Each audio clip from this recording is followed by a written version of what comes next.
What's this? What's up?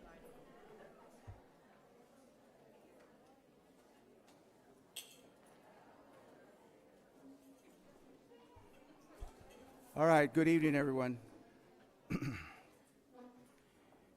Reconvene open session approximately 6:36. F, announcement of actions taken in closed session, none. G,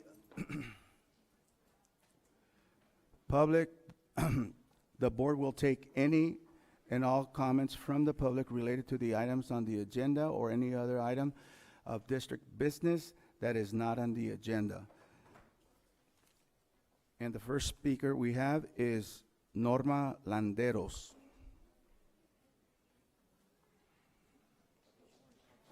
Oh, who? ¿Quién es? What's your name? What's your name? Yeah, who wants to? Under Shirley. Shirley?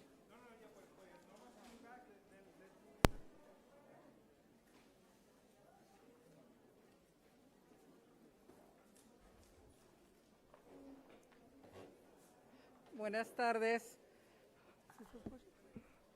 Buenas tardes tengan todos ustedes. ¿Cuál es?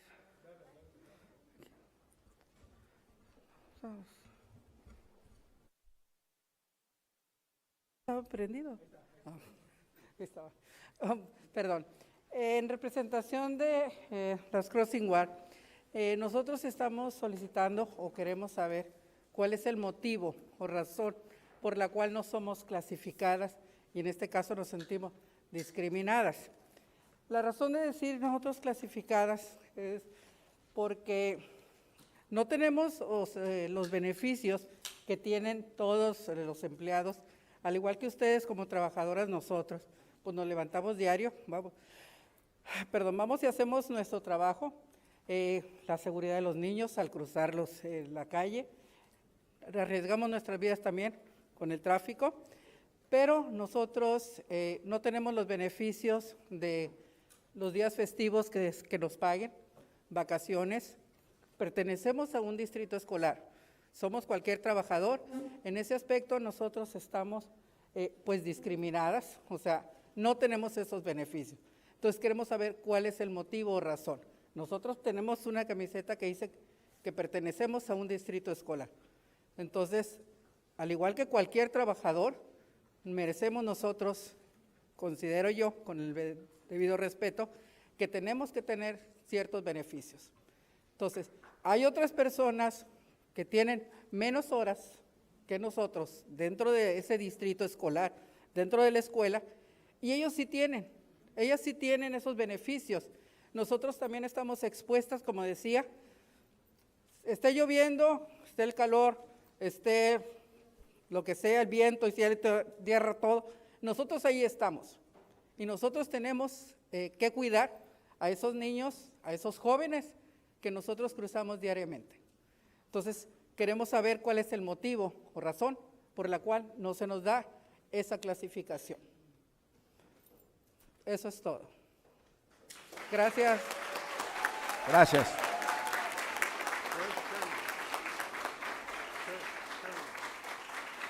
¿Quién es? Was it a student? Shirley? She didn't, oh, okay. Go ahead, it's your time, Shirley.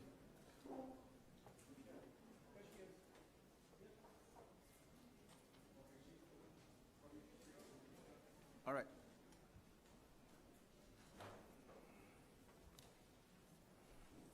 She was on the last, no?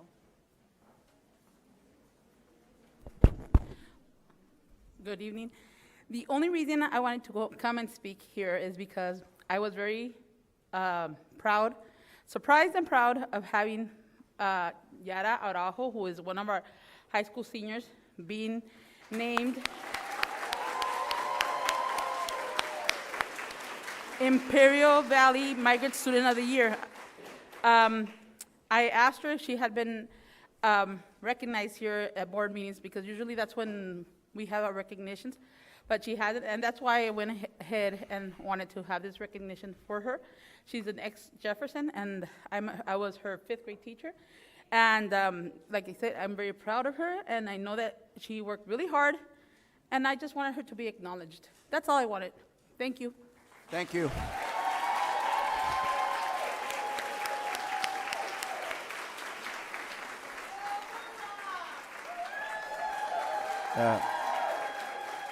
Thank you for recognizing her. Thank you.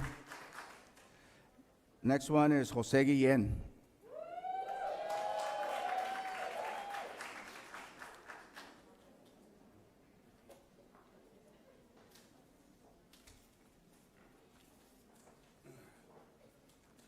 My name is Jose Guillen, and I just wanted to say something about what happened a little while ago, because Mr. Calderon said we had 20 minutes for the same subject, but the thing is, there was another subject, and you went to closed session. You would have to take the other subject before going to closed session. You left some ladies over here an hour later just because you didn't want to listen to these people. And that's one of the things that sometimes you guys don't respect the other things. You want us to respect you, but you don't give us any respect. So what do you want from us? Thank you.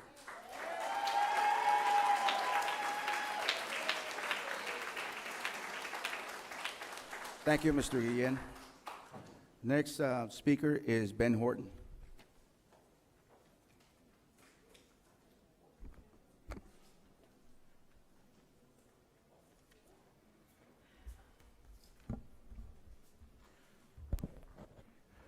Board members and distinguished members and the teachers. What I say, I'm going to say with respect to both parties. We live in an age in which tradition, beliefs have been attenuated, ridiculed, and mocked. We definitely need leaders who will defend them, and just as important, we need leaders who can explain why they are worth defending. And that leads into what I want to say now. A couple of weeks ago, and this is respect to the board, then President said that we needed an audit. And he said that Calexico is no different than Brawley. With respect, I take issue with that. And I would like to meet with him to discuss that. But that's just the point I want to bring forth, that we have to defend what we believe in, but we have to be able to explain it too. Thank you. Thank you. Mr. Horton, you have another sheet to talk, so are you going to? Yeah, this is in reference to the building committee. Okay. All right. Thank you very much.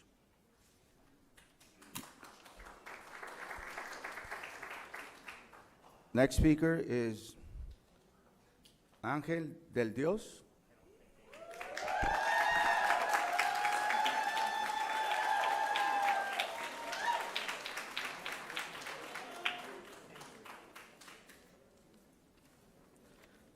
Good evening. I know I'm not supposed to talk about teacher negotiations. I won't be, but I'll be talking about something very related, and it's about your consistency. Consistency is right here is what we see as the students showing up every single board meeting. Consistency is us seeing all the teachers showing up every single board meeting. Consistency is you guys keep letting us down by lying to it on television and saying that we don't have the money even though you've displaced it. That is what consistency is. So I hope that you don't keep that consistency up when you discuss item L1 and talk about removing the 20-minute rule. First of all, we already know that it is silencing people who want to talk. It is silencing people's voices. And even then, when all of you, I'm pretty sure you don't check every single email you receive. So with that in mind, I just wanted to come back here and say that I, as a student, all these students here, students for SAT, and I'm pretty sure everyone here in this room supports removing that 20-minute rule to allow every single person to speak, to take their action, and to take their course. Because if this doesn't happen, you're going to keep having people who are disappointed, you're going to keep having bad press, and you're going to keep being consistent with letting us down. So I hope you know that, and I really didn't have a speech or anything, but I do know that when it comes to labor unions, when it comes to unions in general, it might not seem anymore, but they do end up winning. And I don't know if you just recently heard, Starbucks has an labor union in Buffalo. A big corporation is losing. And now I hope that you know that since big corporations aren't untouchable, you aren't untouchable either. Thank you. Thank you.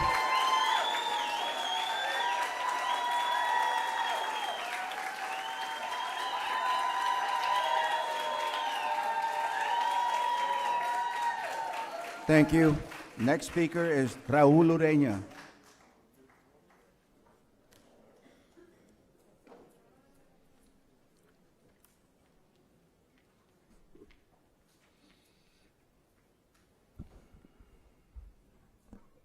Hola, muy buenas tardes. Mi nombre es Raúl Ureño.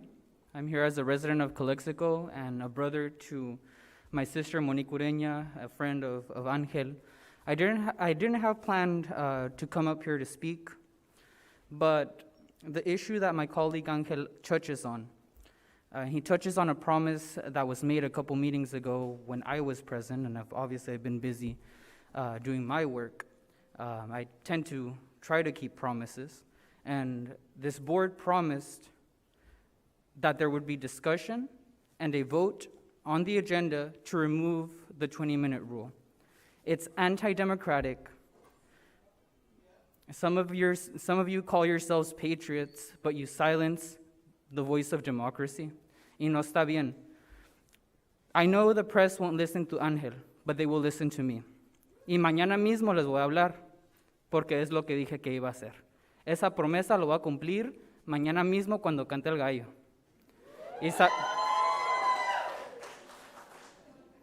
Gracias a Dios Todopoderoso. Recen conmigo. Gracias a Dios Todopoderoso. Es año de elección. No me gusta esto de que no se puede, que no hay presupuesto. Ahorita estamos en una etapa donde muchas cosas se están redefiniendo, prioridades educativas se están redefiniendo, se están cambiando presupuestos, todo lo que pensamos que es una escuela, que cambiamos a virtual y que un cambiadero de cosas. Uno de los cambios que se debería contemplar aquí es el respeto y la dignidad laboral de todas las personas en este distrito, dentro de esa reconfiguración. Just yesterday, I was talking to a researcher from SDSU who approached me to do a research project here in Calexico.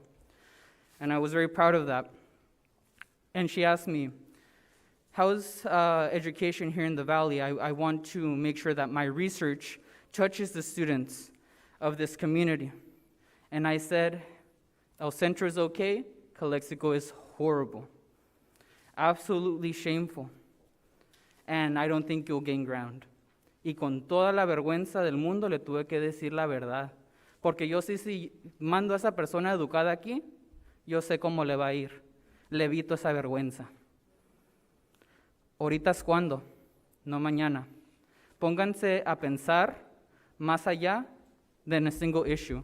And I better see that 20-minute rule on the agenda for the next board meeting, o sabrá Dios qué va a pasar políticamente. Muchas gracias. Thank you.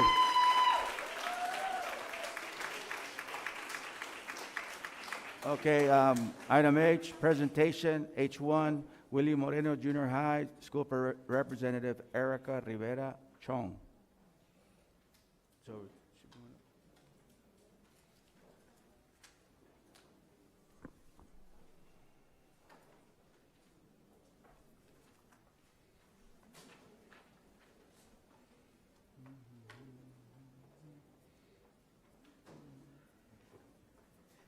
Good evening, Board. Eric, he had to leave, but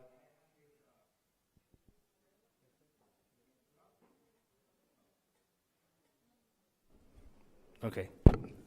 So Eric had to leave. He has finals tomorrow.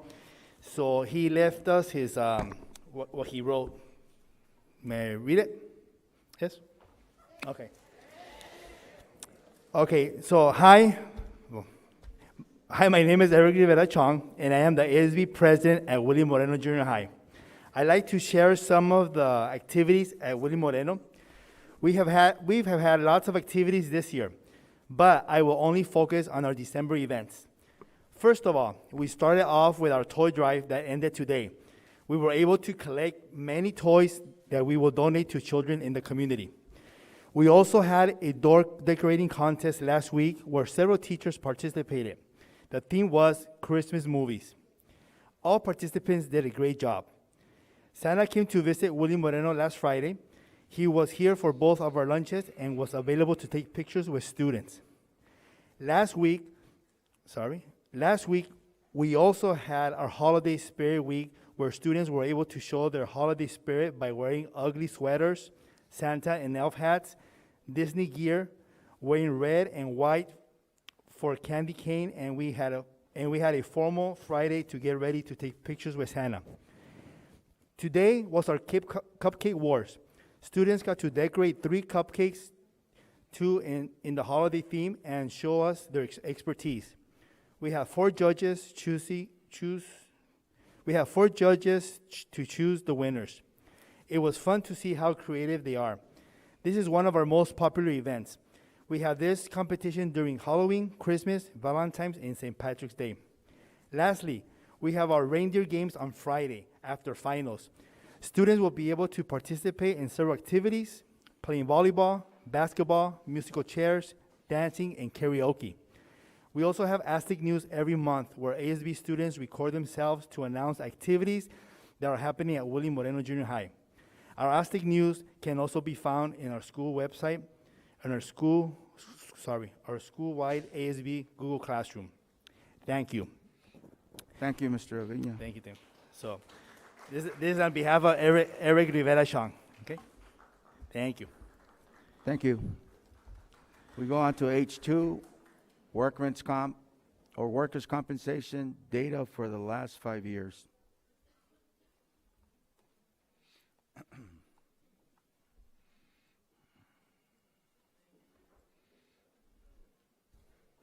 Thank you, board. Good evening, members of the public. I'm Brian Thurman, Assistant Super of HR, and wanted to present to you some information on our current workers' compensation status and some of the reasons that have brought us to where we are today. Looks like this will work. Where am I pointing this? Or I'll just tell you guys. There we go. So one of the questions was, there was a question about what company we use, what our costs have been doing in the recent history, and what we're going to do about that. As far as the company we use, it's referred to as PIPS. It's the Protected Insurance Program for schools. We've been with them for quite a while. We can go to the next slide, please. It's the largest workers' compensation joint powers authority in the U.S. for schools and community colleges. Next slide. This is just one of the more trusted JPAs to belong to regarding risk management for lots of reasons. The biggest one's on the next slide, please. Right here you'll see there is no deductible. Sometimes with workers' comp plans, the district has to come up with the initial funds for certain claims. The PIPS program transfers this risk to a reinsurance carrier, several actually, that will take on that risk for us. So we do not have to pay deductibles, and that keeps the costs away from Calexico and general fund. Next slide, please. So how is the rate calculated? Now these two here are just for example. The initial rate that we get from Keenan through PIPS is based on payroll. So for example, in 14-15, payroll was 49 million. In 18-19, it was 66 million. So just based on the very basic rates, we go up automatically because our payroll's gone up. 19-20, 2021 have stabled out right around there, a little lower actually. So those costs are up there on just the rate based on payroll. But then there are additional things, expected losses based on past lost experience. And I would just read a email from Greg Trapp, was sort of giving me some details. He wished he could be here tonight to help do this, but he couldn't. He said that the costs for the workers' comp is based on the history for the previous 5 to 6 years. So on past history, not immediate history, which is frustrating when we put a lot of effort in because those benefits we don't see right away. The other one there is the third-party claims administration. They charge about 40 cents for each dollar that we pay for their administration. State taxes and fees, minimal loss control, and then a member's prior loss experience. That's explained a little better on the next slide. So loss ratio explanation is about the total incurred claims as compared to the premium that we pay for our insurance. A loss ratio that's in excess of 60% is considered poor. So for every dollar that we spend, 60 cents of that to go towards claims is considered where we should be, because 40 cents for each dollar is what the organization charges us to run the program. Next slide, please. So factors affecting rates, you'll see in the asterisks below the chart, our loss ratio is 82%. And that's for the previous 5 years, and that's still going up based on our distant past. And that's based on recent increases are because of loss history from 2014-15 through 2018-19. That's from Greg Trapp, who oversees one of the vice presidents of Keenan. For every $1 of premium, that costs 82 cents to cover the claim. So if you look up there at the early number there for 14-15 on audited payroll, you'll see those payroll numbers. What's an interesting number to look at is the third column to the right, total incurred. And if you look at 17-18, you'll see we paid out significantly more monies in claims than we brought in. So the loss ratio was 121% then. It's been getting better though. You'll see the next year, 18-19, the percentage of the loss ratio went to 65, still not where we want it, but our average right now is 82%. So we are seen as a very high-risk district with that very high loss ratio for our claims. So number of claims over the last 5 years is 537, which is a lot, way too many. Next slide, please. 5-year claim comparison. This is an interesting slide because District A is almost double our size. And so you'll see there the average number of claims over 5 years is 71, and we're 104. District B is a little bit smaller than us by about 1,000 students, and their average claims are 52. The next column is extremely significant because, well, the next two columns, because it looks at the totals. So you'll see the 2.8 million, 1.5, and then the 718,000, significantly less than Calexico. But then the cost of the average claim is very significant. You'll see the change from Calexico being 27,000 per claim, and then for the first district at 21, and for District B being at 13,000. So that is where our work is in front of us to address. So if you want to turn the next slide, please. So these are some of the things that we've been doing. You're aware that we changed the frontline provider, the medical provider that reviews our workers' comp claims, which helps significantly. We've also started company nurse, which helps our employees have a very immediate frontline person to talk to on what the plan would be for their workers' comp claim and to get treatment as soon as possible. We've researched, investigated. I've talked to another district about their return to work program that was prior to COVID.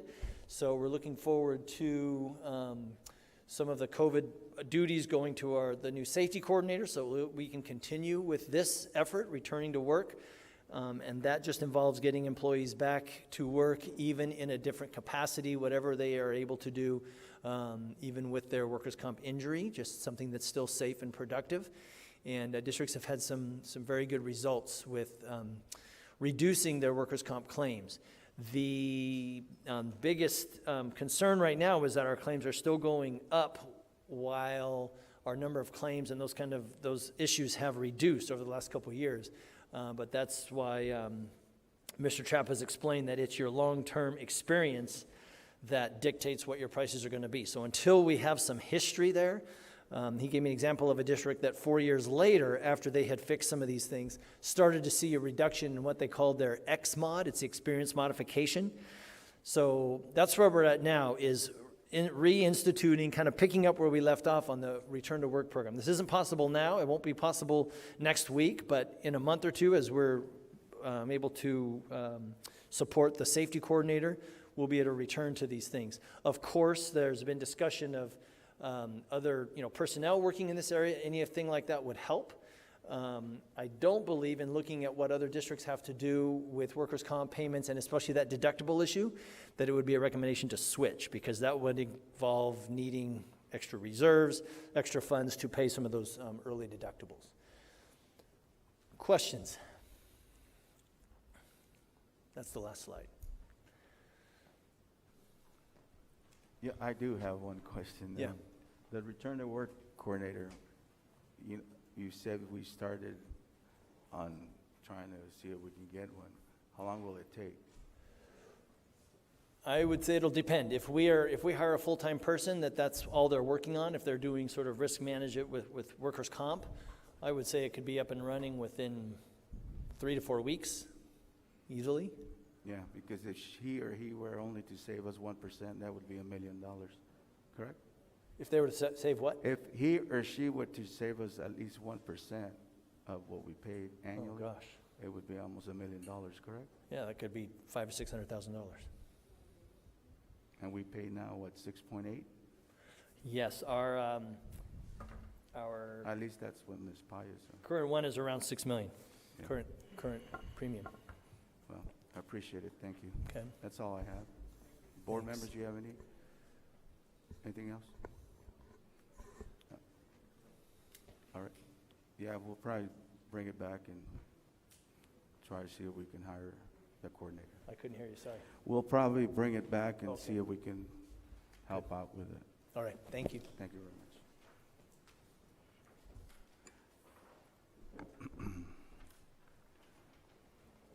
Next item is H3, Maintenance and Operations Inventory System.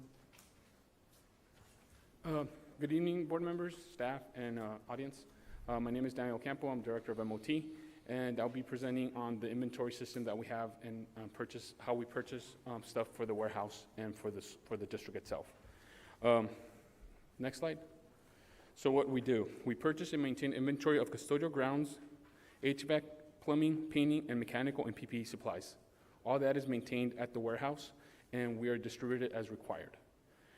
Tag, inventory, all electronic and non-electronic supplies. Track, control items such as property, goods in stock. Receive and deliver materials, goods to corresponding sites.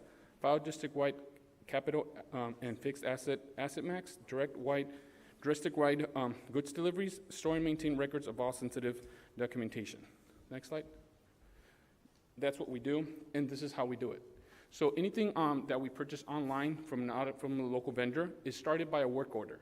A work order is through school dude, and without this, we don't do anything until we actually, this is how we track the work, the items that are required, and anything else that goes along with that work order. If it's gonna take more time because we're waiting on something, we actually update the work order as we go along.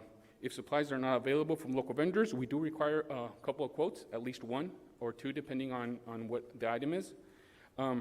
Requisitions is submitted and approved by, if it's from the work order is from a site, we require the administrator to authorize it, or if it's the work order is generated from the school site, but it requires any type of equipment or material from M&O, I do approve those.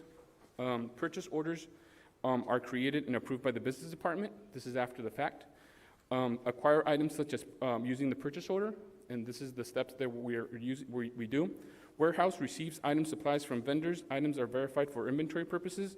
Asset management for items over 500 and over 100 for technology equipment. Packing lists, bill lading, and invoices are sent to accounts payable for purchase order requester to be processed for payment. Supplies items are delivered to corresponding site. That's how we do the purchase for online and somebody that's not local vendor. For local vendor, which is the next slide, again, we start off with a work order.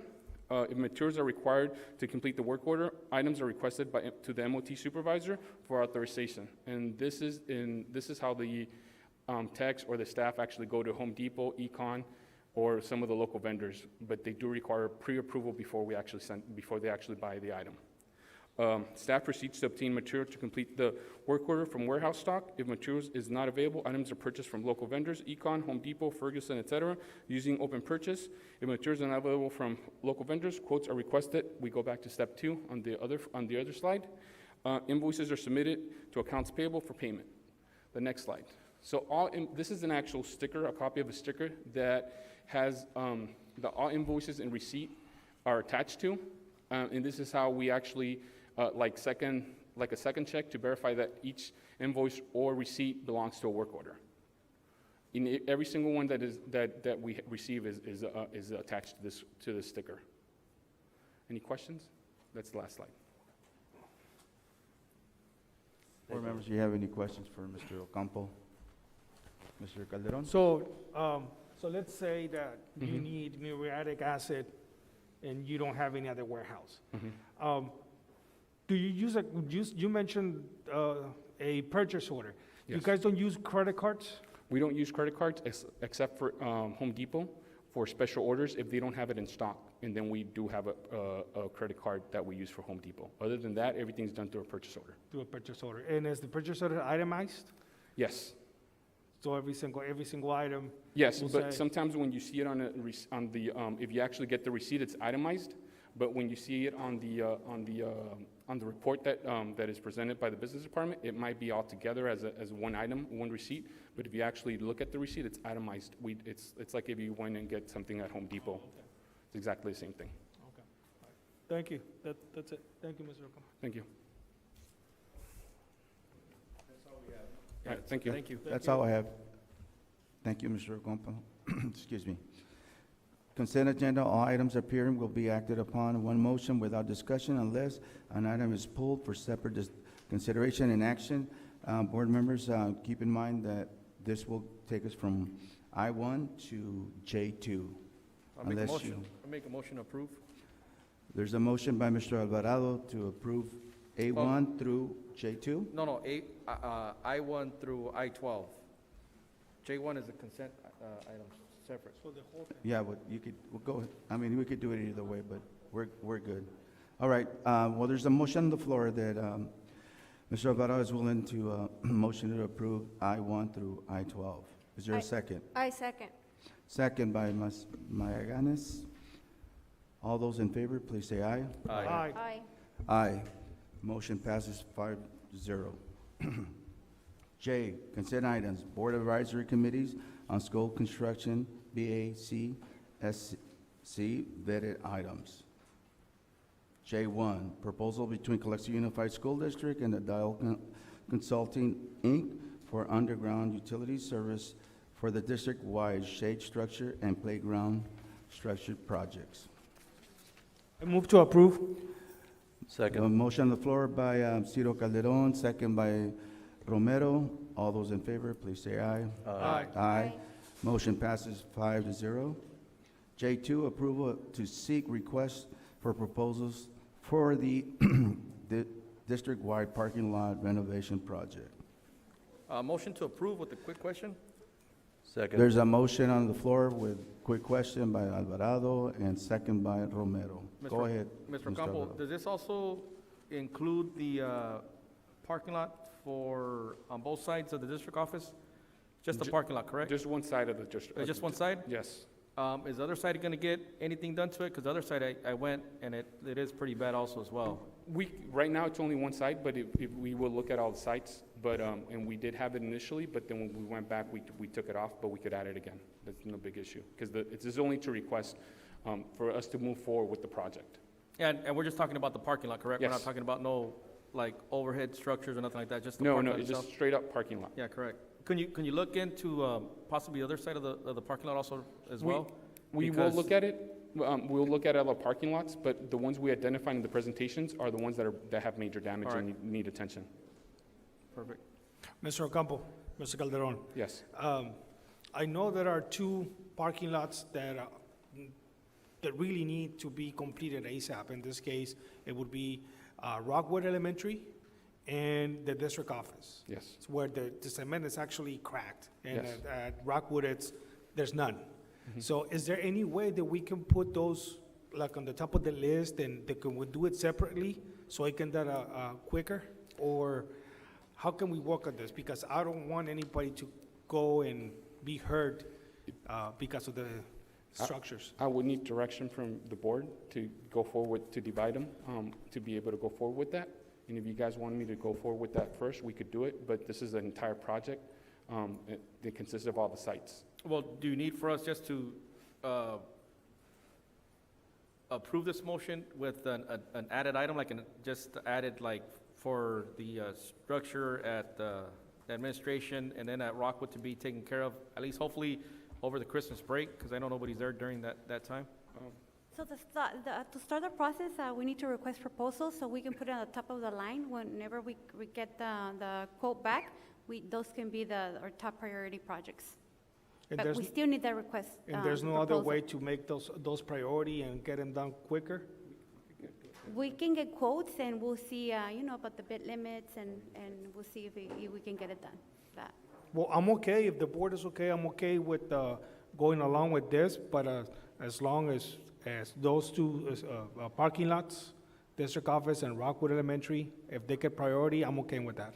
But if we could do it like we did with THS, we'll put it to the priority, we'll move it up, and then get started on it.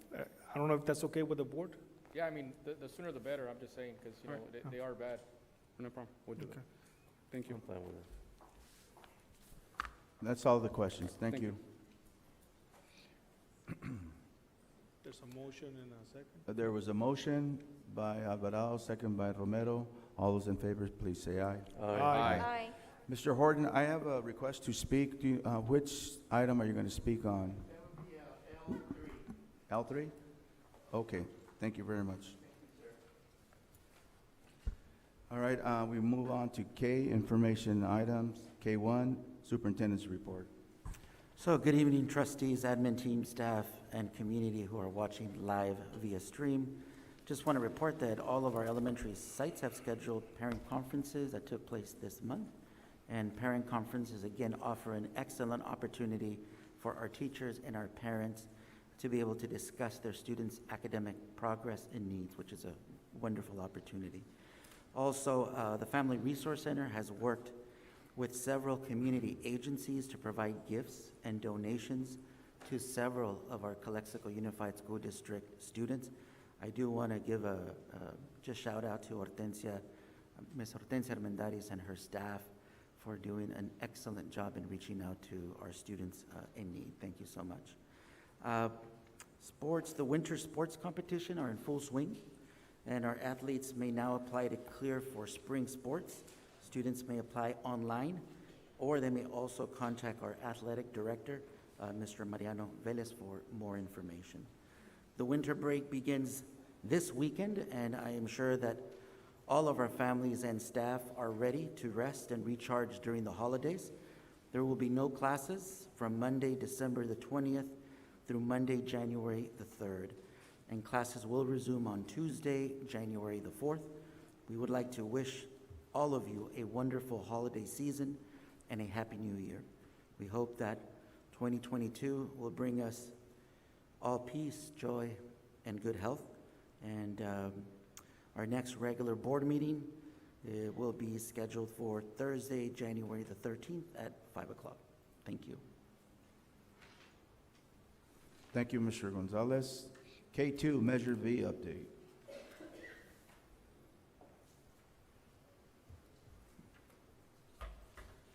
Good evening, board and staff.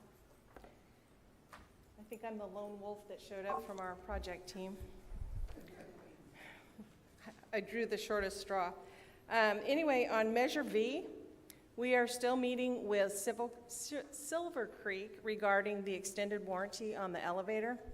And I do believe that at this point, possibly the attorney is looking at it. They've given us a proposal for a 3-year elevator warranty, so we'll be bringing that back. They are coordinating the installation of the stair nosing over the Christmas break. I'm going to start with the Varner and Godfrey Gym locker rooms hazardous abatement. I think you got this in your update that said that the temporary fencing is being placed and the abatement will be starting, I think today or tomorrow, the 13th. And they have already put the metal shelving in the relocatable classrooms 42 and 43. Those are going to serve as the interim locker rooms. And the MOT crew built benches for the kids because they're not really going to dress out. They're just going to change their shoes to athletic shoes. And we met with all the staff, and they were very happy with what we're going to be doing. And they'll be starting that when they come back on, it's the 4th or the 5th. Which day?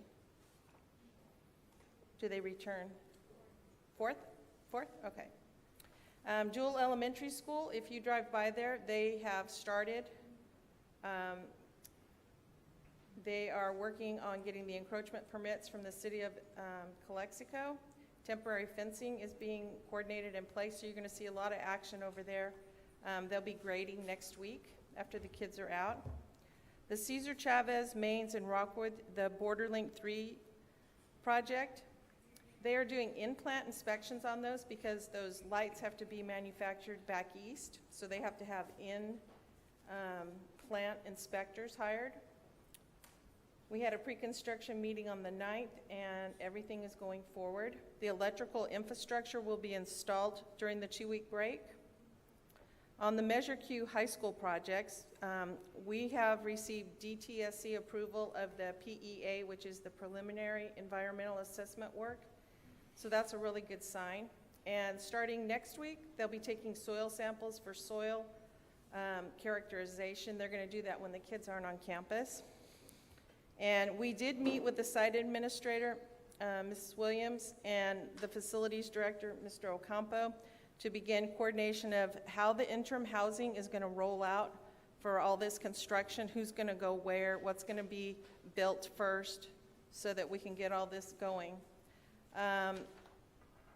The high school softball and baseball field, it's in design development, and I do believe that the athletic team has met with the architect. The high school marquee is at this point, because it is a very unique digital sign that was designed. It is going to a structural engineer in Arizona per DSA. From what I understand, there hasn't been anything like this built anywhere within 500 miles. So we're still looking for that to come up. And CDE has approved the Varner and Godfrey locker rooms and the dual parking lot. So are there any questions? So we'll be having 3 projects ongoing during the break. So I don't know if this is Measure V or Measure Q question, but in the new buildings for Measure Q, are we going to have any elevators? Yes. Are we going to have the same problems? I can't answer that. Well, the reason that I asked, unless you want me to be more direct and say, are we going to have the same company, the company that has? Oh, I understand. If it's a modular building, Yes. No, I'm talking about the elevators, how the elevators have failed time after time, and because I don't see elevators failing anywhere else, but only in Calexico. So, I don't know, that's it, and I think that's a fair question. Are we gonna contract the same company to come and do the same job? The same poor job that they did, or what are we gonna do? We can request when we go out for bids to replace the company, the one we have, we installed them with the new company that we're having the new contract with, which they're out of San Diego. Okay. We could Well, request that. What company is that out of San Diego, the new company? TL Shields. TL Shields is the ones that installed them. We're going with Cone, C-K-O-N-E, Kone. Kone from San Diego. Okay. All right, I was corrected. It's Kone. okay. That was my question, comment. Thank you. Yes, we will do that. And I understand that. Yeah.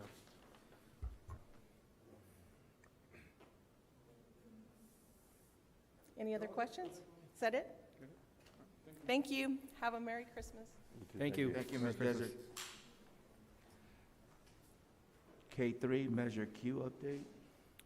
That was included. Awesome. Thank you very much. K4, Insurance Committee.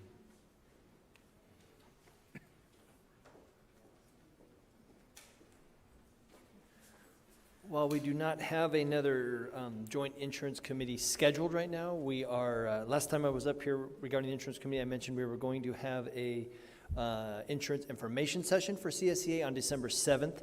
That had to be rescheduled. We couldn't get the resources for the Zooming and all the details that we needed for that, so it has been rescheduled for January 12th. So we're looking forward to that. We'll have CSEA there. They'll be able to Zoom. The CISC representative, Kim Lyons, will be Zooming in. And we'll be able to record it and have all of the information available for members. So it will include a lot of the information that was sent out yesterday that you received a copy of. CSEA has not had a chance to hear from and interact with Ms. Lyons and ask questions and those kind of things. So that's going to occur January 12th from 4 to 5 with release time. Thank you. Any questions for Dr. Thurman? Are we inviting all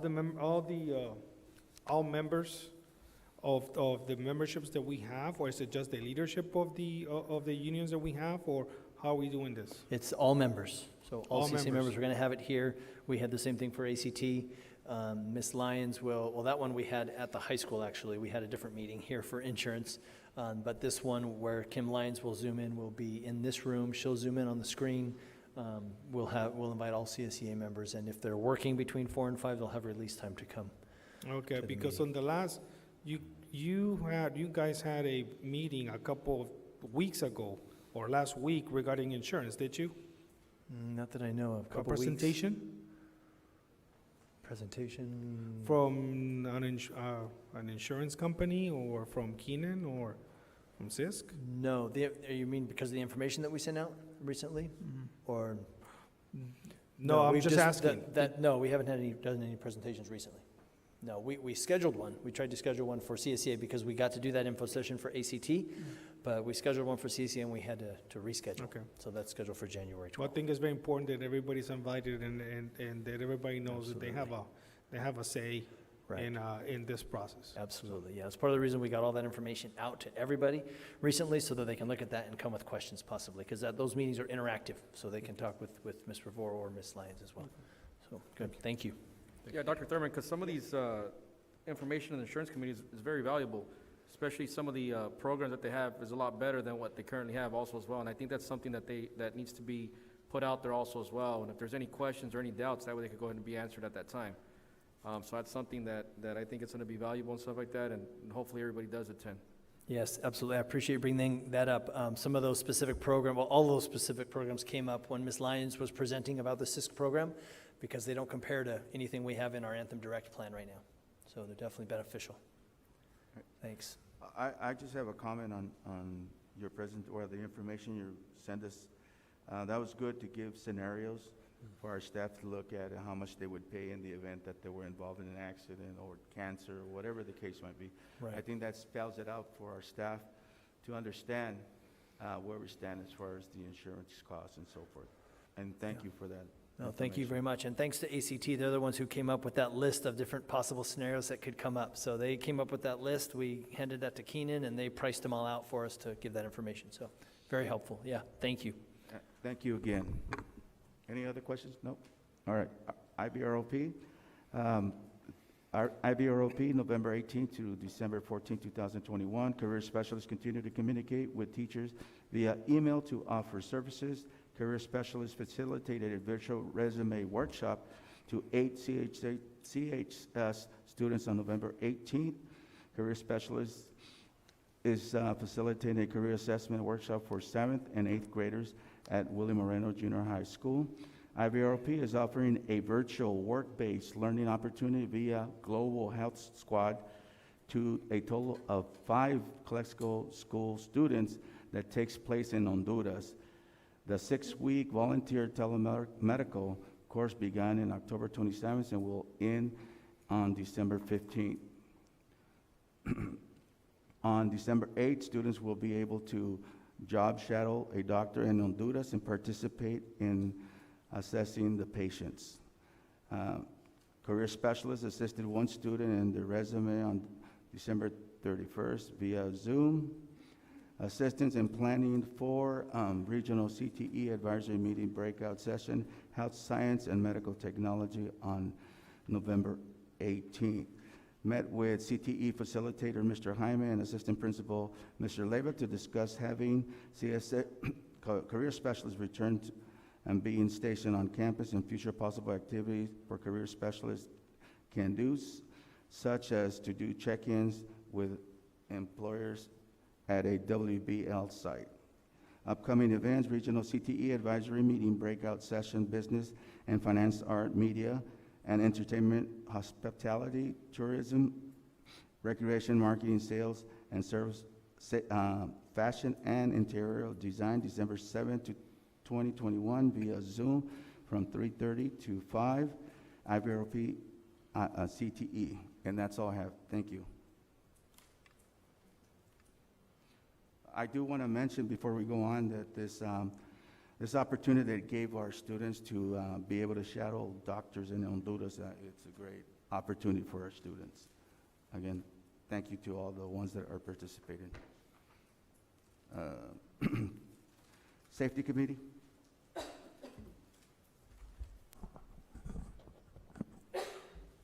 Good evening, trustees, admin team, staff, and community. This is my first safety report, and I'm excited to let you know what we've been working on. We have already started to staff the safety department, and hopefully by January, we'll be fully staffed and we'll be moved into offices and ready to move forward and start with all of the duties with this department. This month, we held our first safety committee meeting with the administrators. It was on December 9th, Thursday, December 9th. We met with the site administrators, 2 high school deans, a proctor, the superintendent, assistant superintendent of educational service, and the chief of police.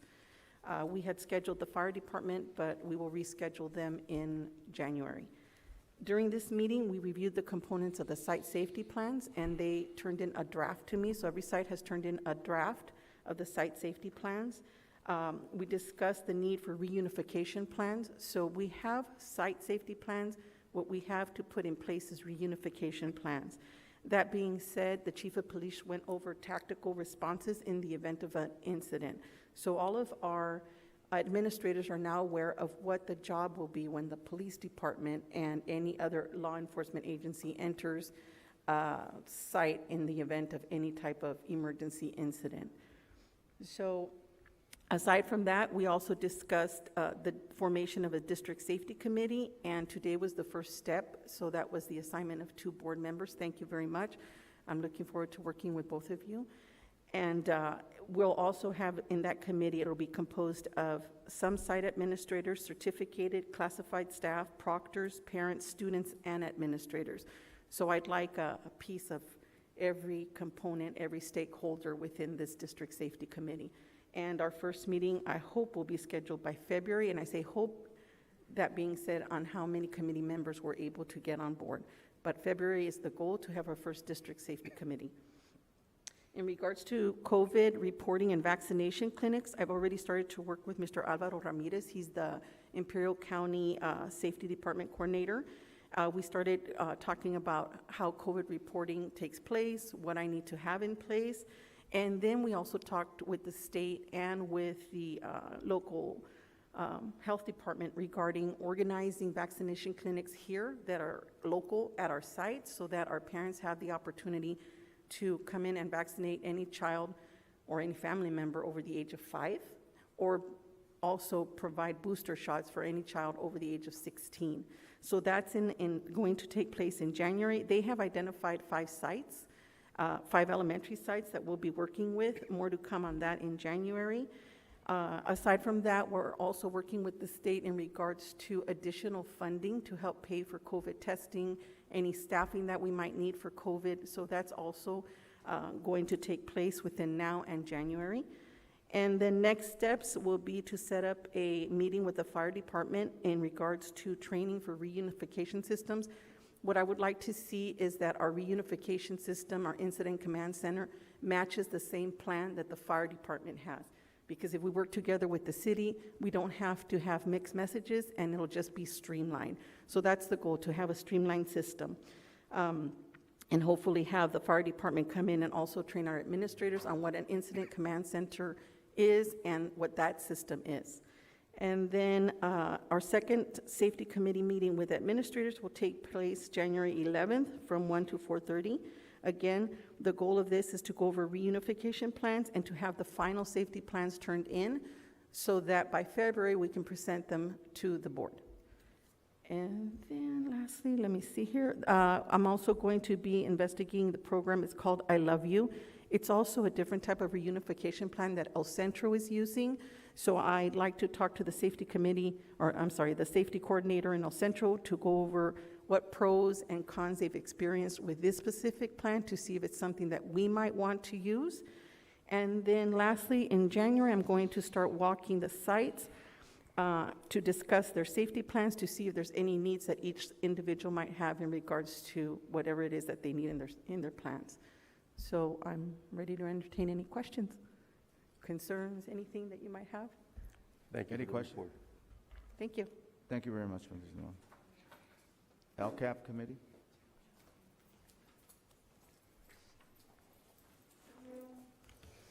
Good evening, everyone. Last year, our LCAP was suspended, and so I didn't provide these updates that I used to do previously. So just a reminder that this LCAP was approved in June of 2021, and there was a process for developing the LCAP, which we use various educational partners. And the word educational partners, you're going to start hearing it a lot. That's replacing the word stakeholders. So it means the same thing. So if we go to this next slide, our district focus initiatives have not changed. We still provide, our goal is still to provide students with critical thinking and problem-solving skills to apply knowledge across discipline opportunities and to be more growth-minded. Number two, during a period of COVID, we had initiated our multi-tier system of supports, and then we kind of stalled with the whole COVID. But now that we're back in person, we're going back to start working wherever we left off on our MTSS. And then number three has always been a priority of our district, which is to have our schools and our staff in a safety environment. The next slide. So our LCAP goals remain the same as last year or the previous LCAP. Number one focuses on curriculum, instruction, and assessment. Number two on technology. 3 on college and career readiness, 4 on pupil engagement and school climate, 5 on parent involvement, and 6 on facility and safety. For all of these goals, there are various positions that are being held, administrative, certificated, and classified. So our LCAP is heavy on positions. And I did explain last time that we got additional funding, a little bit over $4 million, from the state, and they wanted us to invest in positions. And so we're developing that plan, and I have shared with you that many of our positions that were created under temporary grant funding, we're going to transition and make it as part of the plan, present it to our educational partners in January, and then bring the plan to our board in February. So goal number one, I'm not gonna go over every single action, because of time and because next coming year in January or February, we're going to have a presentation on where we're at currently on the LCAP. But just a reminder that in this first goal, we have 15 actions, and these are related to curriculum, instruction, and assessment. There are several goals, actions related to positions. There are some actions that are pending, some because there haven't been any requests, others because we're pushing a lot of our committee work after December. We wanted to make sure that our teachers were being pulled out for committees the first half of the year. We have been working on a lot of ELD and planning for our English learners, so we pushed a lot of our activities that were under the LCAP for this upcoming months in 2022. But what we have done with our goal one, and I'm going to highlight just a few of them, is that we have been purchasing supplemental materials for our English learner in their different classes, especially our transitional language arts class. Our sites under Action 5 have been purchasing digital ebooks, hardcover books, and other materials to continue to promote literacy. And then number 6, under our multi-tier system support, we have purchased the Acellus program for our different students for intervention, in addition to credit recovery. The next page, you're going to see a lot of pending items. One of the pending items that I know that have to wait until later on is you'll see the paraeducator conference. We have money saved there for our paraeducators, and that one takes place until March, so you won't see expenditures on this one until March. And then there's others there that we've already committed to.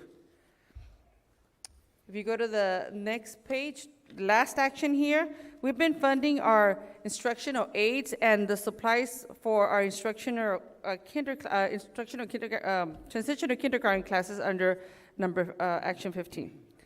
Goal 2 is all about technology. So this one has 8 actions, and same as Goal 1, there's several positions, and they're all being funded. But in addition, we continue to purchase all types of devices and materials that are related to instructional technology. So you can have a list there that we've had continue to purchase laptops, iPads, keyboards, cables, monitors, projectors, cards, and so forth. So that we've continued to build into our programs. Number 4, we paid already our E-rate for this current year, 2021. And there's other things that our technology team has been purchasing. We've already purchased our data management system, which is School City, under Action 6. And then our library management is in the next page, and it's the last action in Goal 3. Are we good? Yeah. So then we have Goal 4, that's our college and career readiness. So under this one, we have 9 actions. Again, positions are under these actions. They've all been filled and funded. We also cover under this one our Cyber High licenses.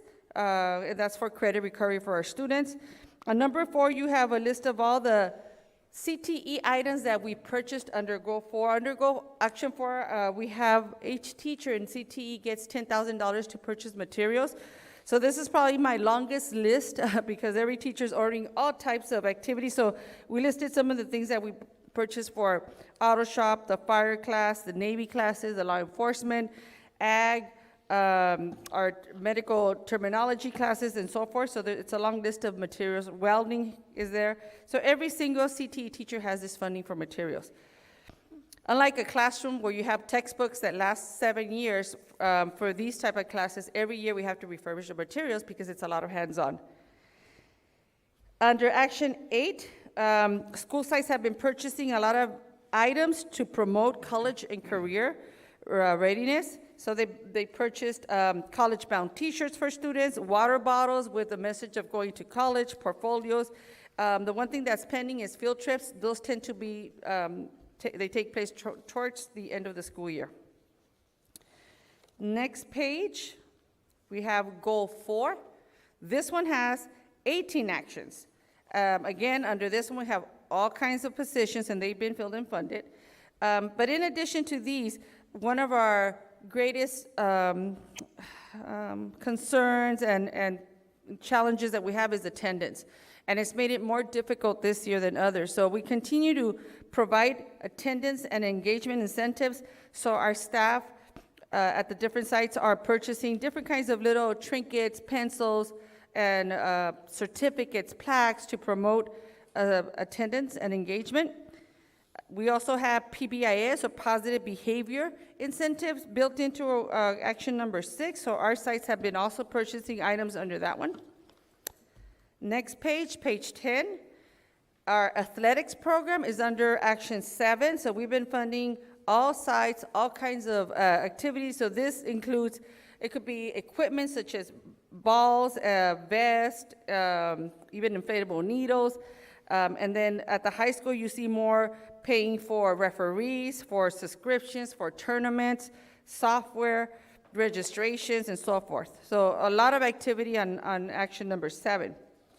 And then if we go to the next page, page 11, Action 14 covers our music program. Again, there's been a lot of purchasing at the music program. Most of the activity happens at Calexico High School. And so we purchase instruments in addition to other materials that are needed in the band program. And then under 17, we have our action under library and engaging activities. So we've done the varsity letters, so just for varsity readers. So this is an idea brought from our district librarian. Just like athletes get a varsity letter for participating in sports, there's a varsity letter for readers. So students who are reading at the high school level, after meeting a certain goal, they get a varsity letter for their achievement. And then the next one is Goal 5. That's our parent involvement. There's 6 actions on this one, and so most of the spending has been done under number 2, which is purchasing incentives for upcoming parent meetings. So like we've already purchased some of the incentives for our January, February LCAP meetings. Schools have been doing the same for their different activities that happen at their sites. This is where we fund a lot of our LCAP meetings incentives also. And then our Parent Institute, our counselors are beginning to plan for the Parent Institute, but meanwhile, we're doing a lot of trainings with community partners at no cost. So we have like CABE, Sure Helpline, Huey, and so those are also taking place. And then our final goal, Goal 6, that one is all about facilities and safety. This one has 14 actions. So under this one, we've already purchased our radios, two-way radios, our Raptor program, which is our visitor identification. For our crossing guards, we've purchased the traffic cones, the umbrellas, security vests, the stop signs and other items. There are several actions that we have, for example, for cameras, number 8. So we use some of these funds to pay for CHS 9, but to be able to put cameras in all the different sites, we're using other funds. So that way we can, instead of having to do just one every year, with our grant funding, we're gonna be able to work with the majority, if not all of our sites. So those supplement whatever we have in the LCAP. And then on the last page, page 14, I wanna highlight that number 10, most of our sites, if not all of them, have already spent buying additional seating for outdoor to ensure that our students are engaged in outdoor activities. We've also already had our contract for ALICE, which is our emergency or intruder trainings. And I know Ms. Limon has been talking already with our administrators about the module on reviewing the ALICE program and bringing it back now that our students are in person. And we also have our InterQuest group or K9 annual contract, so that's also taking place. Number 13, that has to do with safety funds. So every site is allotted funding, and so they've been spending their money on different kinds of supplies to support the safety at their sites. And then the last one is just our playgrounds, as you've seen come up to our board in the past. We have a little bit of funding for playgrounds in the LCAP. We don't have enough to cover for all of them, but we've been using, or we will be using ESSER, is it 2 or is there 3 funds? ESSER 3 funds. That has already been, the plan has been approved by CDE to add playgrounds at all of our sites. And at the very last page, you're gonna see our budget. So every goal, we show you what each goal has as a total, and then what's the balance, what's remaining. Our goal was to have at least 50% spent by December. So if you go, and then one thing I want to make sure that you understand is that when we have any position, we have already encumbered the total. So this, whatever is left is no longer on positions, it's actual materials, supplies, extra hours for doing extra work like tutoring and things like that. So out of the 29.48 million, we have left to spend 7.28 million. So it's about what? We spent already 75%? Más o menos. Any questions? Thank you. I have a comment. Mrs. Ramirez, is there any chance with the LCAP, can we be able to promote or give an incentive for the children? For example, if the class goes, if there isn't any missing students in the class, they get a pizza party on Friday. Or, for example, I heard one not too long ago, if all the students go, don't miss class for the week, they get to wear a free dress on Fridays. Yes, so that's part of goal 4, the action on attendance and engagement incentives. Every school determines what they want to do. Okay. Some schools, for example, will buy a trophy, and that's the traveling trophy. Some schools set money aside to do a pizza party for the class that had the best attendance. So it's determined by every site administrator, so they plan, but the funding is here. Okay, thank you. Thank you, Ms. Ramirez. Okay, That's all welcome. we have. You're welcome. K5, board reports. These are informational reports by board members. No action is taken. Mr. Calderon, go ahead. Good evening, ladies and gentlemen. Thank you for coming to our meetings, to our board meeting tonight. First of all, I'd like to thank everybody so far regarding the wonderful work that they have done here in the district. It's been a hard year. It's been a hard couple months, I should say, but it seems like we're making it. In regards with the student that was here to be recognized, I'm glad we were able to do that. I'm glad we were able to recognize the students, or that student per se. I know as long as we do it with safety and with the student safety in mind, and I think it should be something that we do more often. So I hope that we get in, as things start getting better, and with the safety precautions that we need to take, I hope that we can invite more students to be recognized in our meetings. With regards of negotiations, I know it's a tough subject, and somebody earlier today told me, or made it seem like I'm caving into to the pressure. And for those of you that know me, if there's anything, I don't cave into pressure. I like a good challenge. However, with that said, I am fair. And I need to make sure that I do the right thing for the people that I am representing, which is the people of Calexico. So I am not going to back down from my posture on having an audit on the district, making sure where is it that we're spending our monies, and why is it, and I'm still stuck on why is it that other districts can actually afford to pay total compensation of over $20,000 more than we can when it comes to teacher salaries and benefits. They deserve it. They've done a lot. When we asked them for help, they did. When we asked them to change their ways and teach online, they did. So I need to give credit where credit is due. And I also need to be fair to the association when they say that we're doing something that is not right. I think in this case, at least, the very least that we need to do is to have an audit to make sure that we're spending monies where they're supposed to be spent.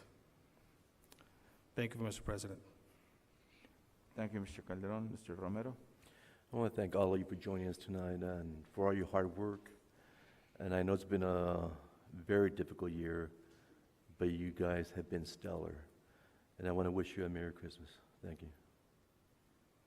Thank you. Ms. Magallanes? I would like to give my condolences for the family of Ms. Rodriguez. I met her when I was Dianza as a student, and very sad. Also, I would like to give a shout out to Mrs. Limon for giving the opportunity to be able to take presenters to the migrant program board meetings, such as Money Talks from UC Davis, Vision Board, how to create a vision, a map, roadmap for your future, for the parents, for the students, and also there was another presenter from Real Estate Gold Key, how to purchase your home, all the things you have to have in place to be able to purchase one. There's going to be upcoming presentations such as if you would like to open a small business, credit restoration. And this is all information for the parents and for the students. And something that I would really, really like, and one of my goals is to be able to for every junior high and high school, be able to have like at least a presentation so they can be pretty much ahead of the future of the life. When they hit 18, they can have a little bit of knowledge of their credit or what they're gonna do, like the roadmap. And they don't have to wait till they're 18. They can start at 16. So thank you, Mrs. Limon, and that's all.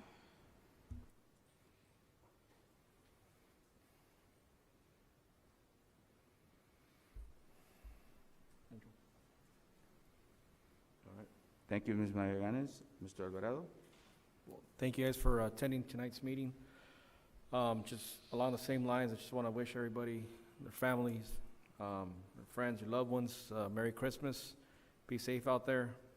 Just along the same lines as was stated before, it has been a tough road, but I'm hoping, praying that, we reach, this difficult year on a positive note. Holiday season is coming up, and hopefully we could come up with some type of compromise in order to, something that's been well deserved, not only for teachers, but for CSEA also as well, and administrators also as well. With that said, thank you all for attending tonight, and once again, hope you guys all have a Merry Christmas and a Happy New Year. Thank you, Mr. Alvarado. Good evening, everyone. Again, thank you to my peers for electing me as president. I hope I do well in these hard times, but I'm sure that we'll get through it some way and somehow. I think most of us are from Calexico.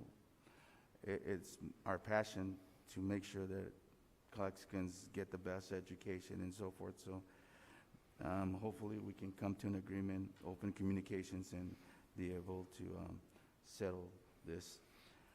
Happy holidays to everyone.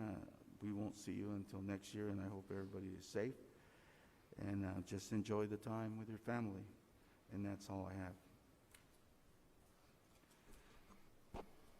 have. We go on to discussion. Discussion. L1, Students School Board Member. So, Board President, this item was put on by Ms. Magallanes as a topic of discussion.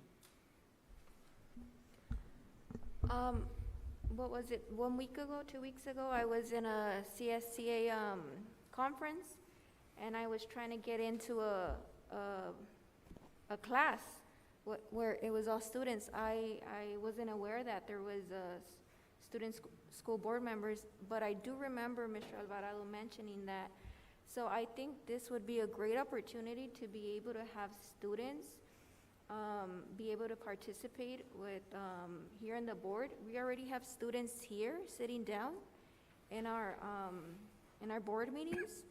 I mean, they can start from high school, getting more information, being able to get educated on what really is going on, and have that experience. So I don't know, what do you guys think about maybe adding this? I'm not sure if we had this before. Have we? No, we have not, but I think that's something that we should be looking into, because we are representing the students, and that's the population that we're representing. That's the reason why we're on this board. Just along those lines, I think it's very vital that they do, at least we have at least a representative from the high school to come up and be part of this board. Even though he's not going to be able to go back in the closed session, stuff like that, as far as that goes, he could still partake, correct? He cannot. So on four districts that have a student board member, the board can either decide that it wants to do that, or the students do a petition to get a member on, and they sit with you throughout open session. They do get all materials. They go to briefings with the superintendent. They can ask questions and engage in open session discussion, but they don't go into closed session. Yeah, correct. And that was something that was discussed during the CSBA, this conference that we attended. With that said, I would try to see if we could go ahead and have something like that, if the rest of the board wants to discuss that. I think we should look into it.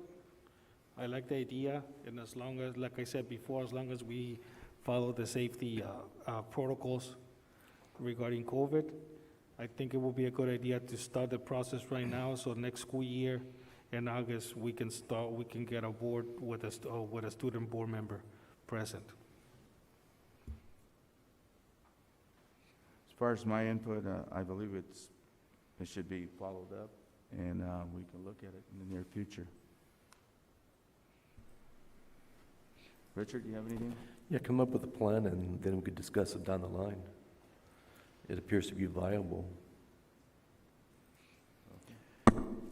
So if I may, Board President, if there's an interest to move forward, I know that there is board policy that would be put in place, and I can work with Amy on that. Bring it to the board for a first reading, and then if there's questions or changes, we can go ahead and take it from there. Yeah. All right, is everyone okay with that? All right. Yes. Okay. Thank you. Thank you. L2, district credit card expenditure for the last year. So this item was requested by Trustee Ciro Calderon.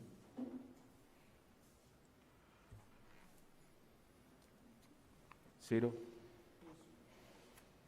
You're on deck. Who has that, those numbers or? Oh.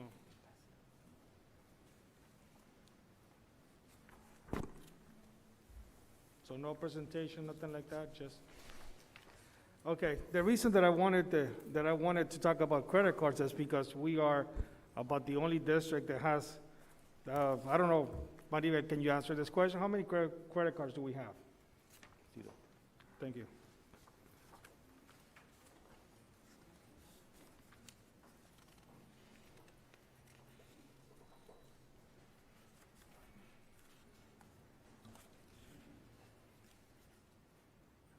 Close to 40?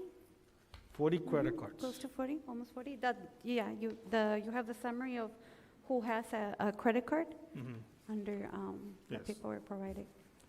So we have 40 credit cards. So that means that every school site has a credit card, or at least two, because we have about, Yeah, we're safeguarding all of our credit cards in the district office. so what? And we're safeguarding all of our credit cards in the district office. So it's check in and check out whenever they're gonna go into a trip, whenever they need a credit card, that's when they check out the credit card. But they're safeguarding in our district office. No, okay.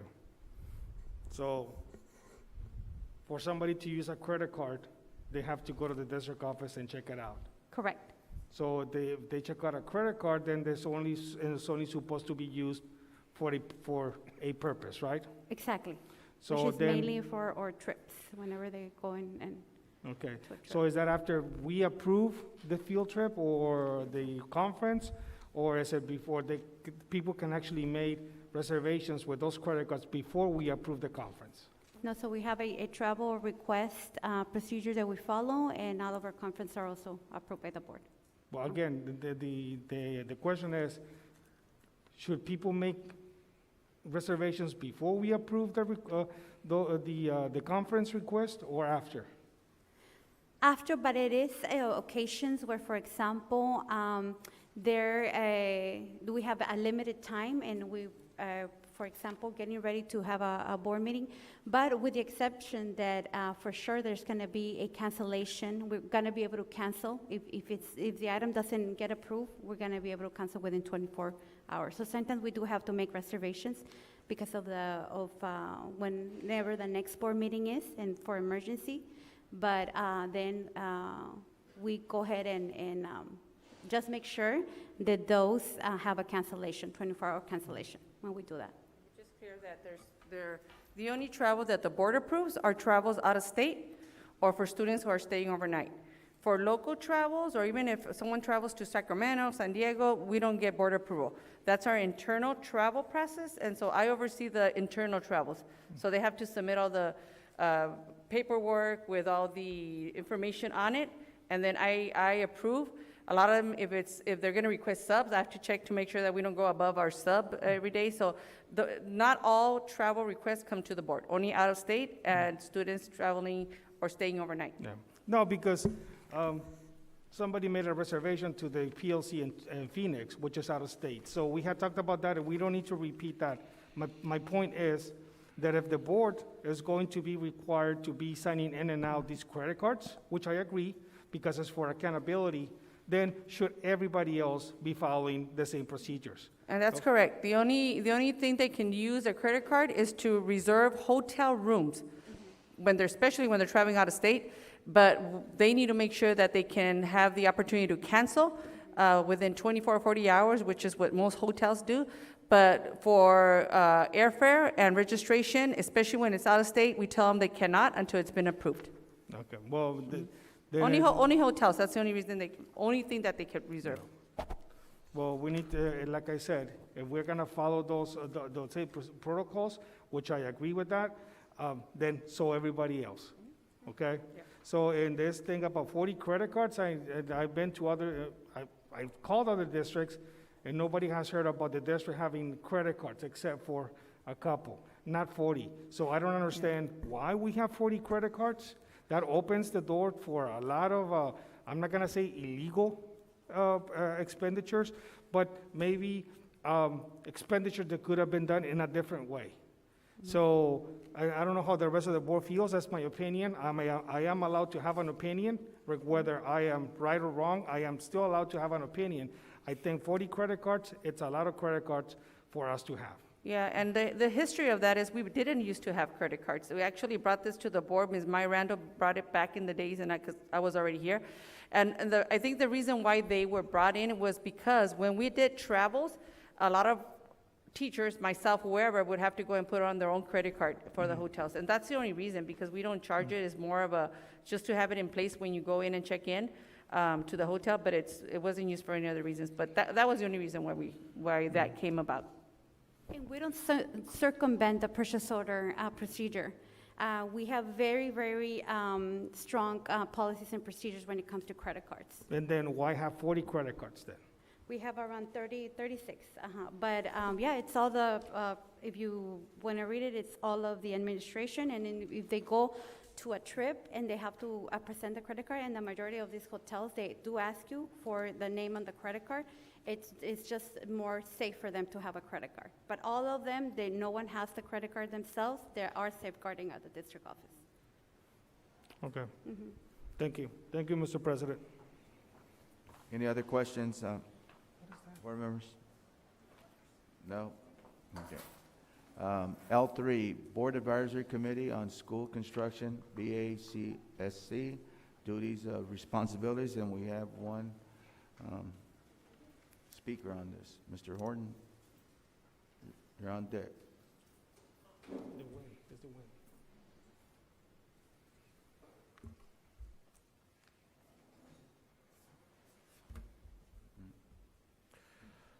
Thank you, Mr. President. Distinguished members of the board and what's left of the audience. I am the chair of this particular committee, and I take pride about it because I was born in Calexico. I went to this school all the way up to high school, and this is something that gives me a certain amount of pride that I can come back and do something to improve the schools. Now, you have given us the bylaws to adhere to, which I am doing my best to adhere to, making sure that the members have a copy of the bylaws, make sure they do their 700 so there's no conflict of interest. But the most important part, when you have something to come up, we're going to be putting into to institute subcommittees and committees to go out and look at what's going to be done, and also to talk to the key players on that, to get the information. So when we do send something up to the trustees, if need be, we'll accompany a written report on this. Now, there's certain times when, on my own,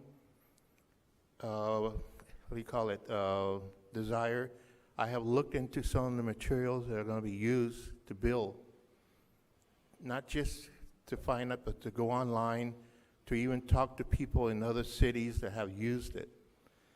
Now, that's not really required in the bylaws that I have to, as the chair, do that, but it's something that I feel in order to give a better understanding and to give you my honest opinion.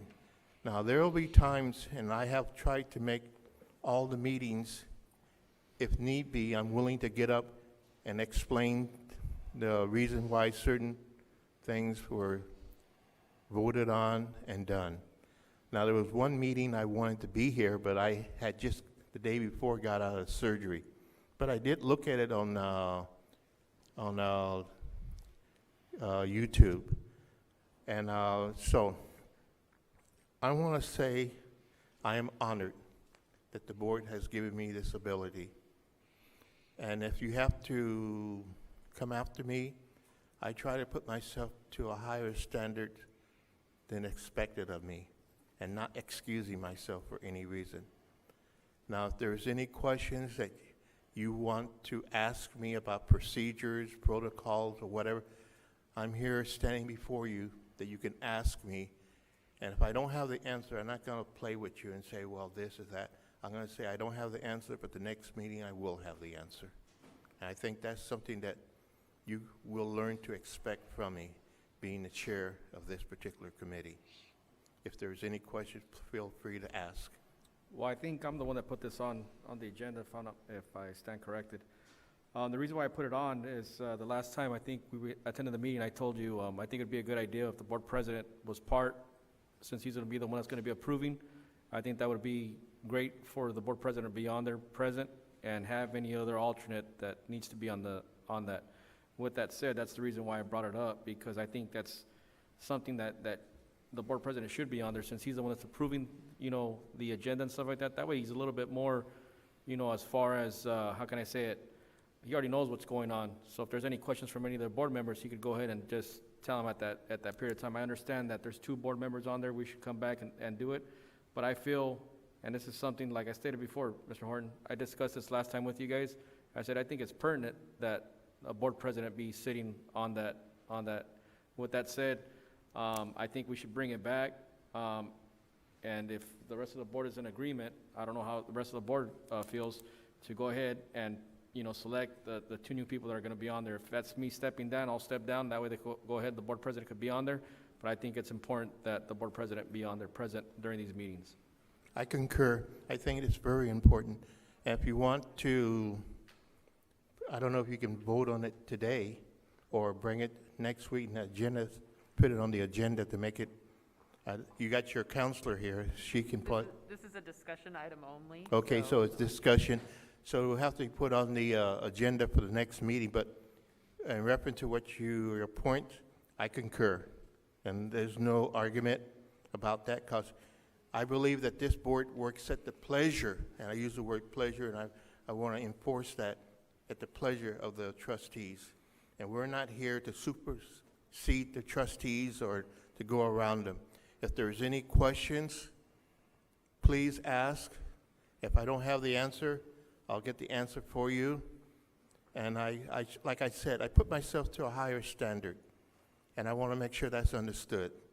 And one thing that gives me a certain amount of pride is when I'm going through the city, people admire what this trustees have done in spite of other people. But I feel you have had the vision to move and put things together. And if I can interject something, you have had the vision where you control the situation does not control you. And when you move into something, you have a plan. No plan is a plan for failure. And I hope if there's any other questions, we'll go with that. The reason why I put it up, Benny, I just wanted to discuss it to see how the rest of the board felt about it. If we don't get nothing, then just keep it as is. But that's the reason why I went ahead and brought it up for discussion. And if that's possible, then I'll bring it up for the next one for action.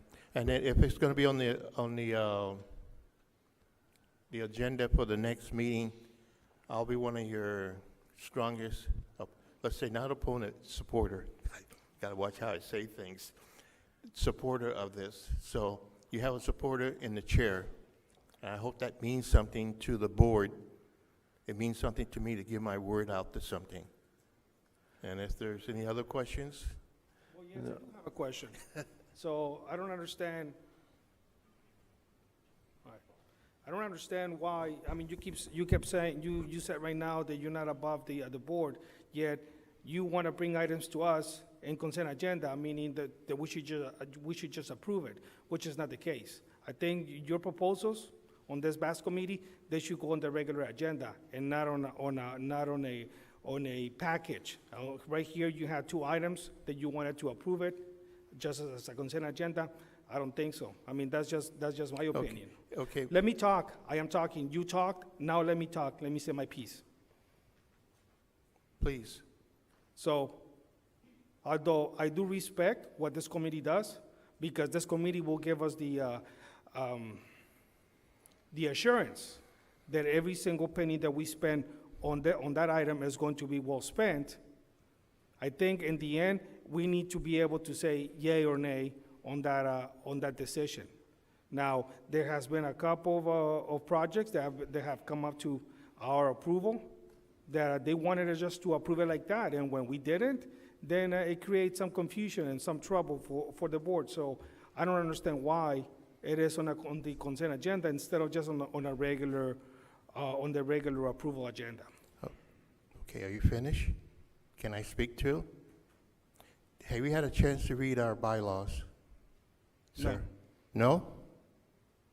Then I suggest, with due respect, you read the bylaws, and then, like I said earlier today, if you want to, you and I can sit down and discuss it in a very respectful way and maybe come upon an understanding or even a compromise to what's going on. But first, I suggest you read the bylaws, as I have read the bylaws, and I made sure that everybody that sit on the committee have a copy of the bylaws to read them. Because if you don't know what you're talking about, you're at a disadvantage to the ones that do know what they're talking about. That's your opinion. No, it's my opinion, and I think if you have the bylaws in front of you, we can both have an understanding, sir. Okay. Okay, I have one comment. Kiki, you're right. Currently, the 2 board members appointed to the board are yourself and myself, and I think it's critical that the president and you serve on the board. So I would be willing to step down. That way, you could remain, and they could put the president on there. Yeah, sure. Bring it back for possible action. I just wanted to get the input from everybody else. I know this is something we discussed at our last meeting, right, Mr. Ward? And that's something I brought up, that I think it's vital for the board president to be present, so he's going to be one approving the agenda. That's the reason why I know there was some other discussion there at the last board meeting. And I said, I just being part of this, I think it's very valuable that the board president be on there. That's why I would relinquish my position, and you could deal with it on the next meeting. So we'll bring it back then. I don't know how the rest of the board. And that might involve having to review the committee bylaws to see what the process is for rescinding, which I have not done, but I believe you have. I believe everybody's in agreement to bring it back. We were burning daylight. I know, Ms. Paez, you have something to say? And we also have Karina Samaniego here. If we have further, just questions regarding our bylaws. But because I do want a clarification, right now we have 13 members that are voters. So I don't think we have to take an action just to do that change of the board members that do participate in our meetings. Do you want to clarify that, Karina? Yeah. No, that's accurate. So right now in the bylaws, 2 members of the board can be members of the committee. So I don't think, Maribel's correct. There's no action that should be taken to insert new members into the membership. But I believe the board appointed those 2 members. With that said, we could go ahead and we'll bring it up, just to make it official, we'll bring it up for the action items for the next meeting. That way we can go ahead and make those changes. That's fine, because today, right now, it's But she's saying we can do it before. all right. No, we can just bring it back. I mean, we got a lot in the agenda. Just to make it clean. All right? That's fine. Yeah. Because it's just discussion. Correct. Appreciate it, and thank you for all your input. Thank you very much. So are we good? Yes, Somewhat. Mr. Horton, thank you for your time and your dedication to this district. Thank you. Okay, we go on, L4, account payable pre-list. I move to approve. So this was requested by trustee Calderon, and I think there's some information from Ms. Calderon. Good evening, trustees, Superintendent Gonzalez, staff. We prepared a presentation that contains information on internal procedures that happen before payments are added to the pre-list that's reviewed by the trustees and approved by the trustees at every board meeting. Next slide, please. There are 3 ways to go about proceeding with expenditures. The first one would be the purchase of goods that fall under the bid threshold. Then there are expenditures that go through the bid or RFP process. And then there are expenditures for professional services. Next slide. When the purchase falls under the bid threshold, which currently is $96,700, the site will submit a requisition for district administration approval. And district administration needs to ensure that the requisition includes a quote, detailed expenditure information, and budget account with sufficient funds. Next slide. When the purchase exceeds the bid threshold, the district will coordinate a bid process. Bids are presented to the board for award to the lowest responsible bidder. And then again, the district administration needs to ensure that the requisition that is submitted for district approval includes the bid packet and agreement, board approval minutes, detailed expenditure information, and again, the budget account with sufficient funds. Next slide. The district has the option to proceed with an RFP as long as the estimated contract price is under the bid threshold or the contract price is over the bid threshold and there is a specific statutory authority. Once proposals are received, they are presented to the board for selection award to the best proposal. And the factors that are taken into consideration are cost, quality, warranty, experience, etc. And again, after the board takes action, the site will submit the requisition and we ensure that all the backup is there. Next slide. When professional services are solicited, the district will proceed with the service agreement, and it is then that the service agreement is presented to the board for approval. And once the board takes action in favor of proceeding with the service, then the district is responsible for ensuring that all of the proper backup is there. Next slide. In this slide, we can see the different levels of internal district approvals for various funds. So when the district receives requisitions with general fund expenditures in ESCAPE, we have different approvals. For in this case, the first approval would be the site administrator, followed by the accountant, followed by the assistant superintendent of business. When the requisition is for an LCAP expenditure, the site administrator approves first, followed by the accountant, followed by the assistant superintendent of educational services, and lastly, the assistant sup of business. When the requisition is for a categorical expenditure, such as Title I, the site administrator will approve first, followed by the accountant, then the director of state and federal projects approves, and lastly, the assistant sup of business. And every requisition that totals over $50,000 must be approved by the superintendent. Next slide. There are currently 2 adopted resolutions in place that delegate authority to the superintendent or designee. Back in June 4 of 2020, the board adopted a resolution that allows a superintendent or designee to enter into a construction-related construction-related contracts and purchases of supplies, materials, equipment, etc., of up to $20,000. And then the contract is brought to the board for ratification within the next 60 days at a board meeting. Next slide. The other resolution delegating authority was adopted on June 25, 2020, and we'll see a little bit more about that resolution on the next slide, please. That resolution delegates authority to the superintendent and the assistant superintendent of business services specifically to have authority to sign orders and to pay proper and legal bills, billings, invoices, and orders without prior subsequent approval by the governing board, as long as it is consistent with the current board adopted budget.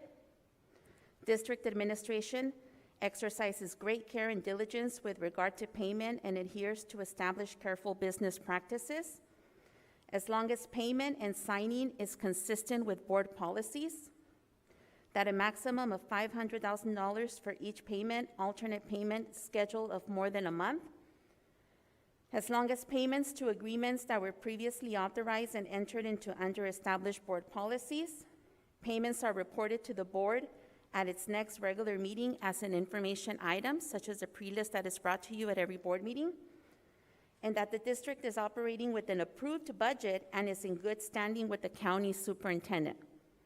Next slide. An expenditure becomes an expenditure once payment is made, and in order for accounts payable to proceed with payment, accounts payable will ensure that service has been rendered or that goods have been received. And how does accounts payable verify this? If the service has been rendered, it's going to be signed off by the end user. If the good has been received, we will request packing slips. We will not proceed to pay until the invoice is received and it matches the purchase order. And if it applies, agreements and board approvals have to be put in place, and that the budget account has sufficient funds. But it doesn't end there. Next slide, please. It doesn't quite end once payment has been made. There are different levels of external audits. The first level is the Imperial County Office of Education. ICOE's District Fiscal Advisory Services Department provides fiscal assistance for school districts in the Imperial County. They oversee and review the district's budget, the unaudited actual financial statements, first and second interim reporting periods, weekly accounts payable pre-list and payment backup, sign order resolutions, and both resolutions delegating authority. Next slide. Another level of audit is the California Department of Education through the Federal Program Monitoring, which we just went through. And in simple terms, FPM is an overall determination of whether the district is meeting statutory program and fiscal requirements for categorical program.